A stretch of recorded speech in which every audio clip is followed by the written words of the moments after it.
Yeah. So, good morning mga bay. So, it's a good day mga bay, no? So, for today's video mga bay, so, dito ulit tayo sa bukid mga bay. So, meron tayong project ngayon. So, ito na siya. Ayan. So, bali, ito na yung nangyari sa PCP natin mga bay, no? So, for almost magti 3 years na siya mga bay.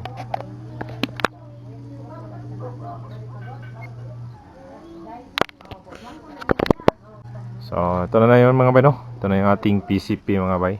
So, for almost 2 years mga bay. So, again, nasira na siya mga bay. So, sad to say, no, nasira na siya. So, again, review. Ito ay galing kay Sir Arvin, kay Sir Arjun, at saka yung mga ano natin sa online lang. Then, but, the good news mga bay, for almost 3 years mga bay, for almost 3 years, no? So, nag-reach out tayo kay Sir Arvin mga bay, no? Ang napakaganda lang after sales, you know, nadalhan tayo ng parts. So, nadalhan tayo ng parts without charging sa atin mga bay. So, ito na siya. Dumating na siya. So, try natin ikabit. Kasi nag-leak lang naman siya mga bay. So, ang nangyari, dito siya mga bay. Dito sa portion ng, ang tawag dito mga bay. Basta. Nag-leak siya banda dito. Dito mga bay. Ayan, dito. Diyan, nag-leak siya dyan. So, it's because hindi po natin siya, dito portion na to, nag-leak. Kasi, ilang buwan siyang nakatambay, no? Dahil sa ganban. Wow. Ayan! Hi mga bay. Hi mga bay. Ang kulit. Kulit.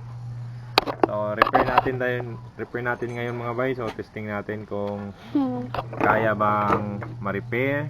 I'm sure kaya ito mga bay. So, assemble lang natin at tingnan natin kung makapag leak test tayo mamaya mga bay, no? So yan, kinabit na natin mga bay. Kinabit na natin yung cone, flat type mga bay, flat type. So, testing lang natin kung kaya bang di na po ba siya mag-leak. So, gamit ang ating hand pump with Alexon. Yeah. So, yun mga bay, nadala rin sa tiyaga-tiyaga. Yan, di na nag-leak. So,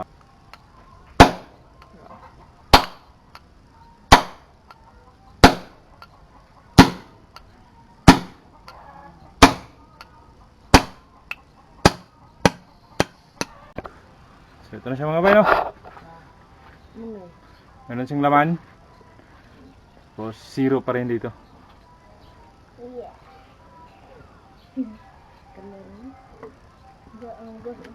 Testing natin mga bay. This far. Baba.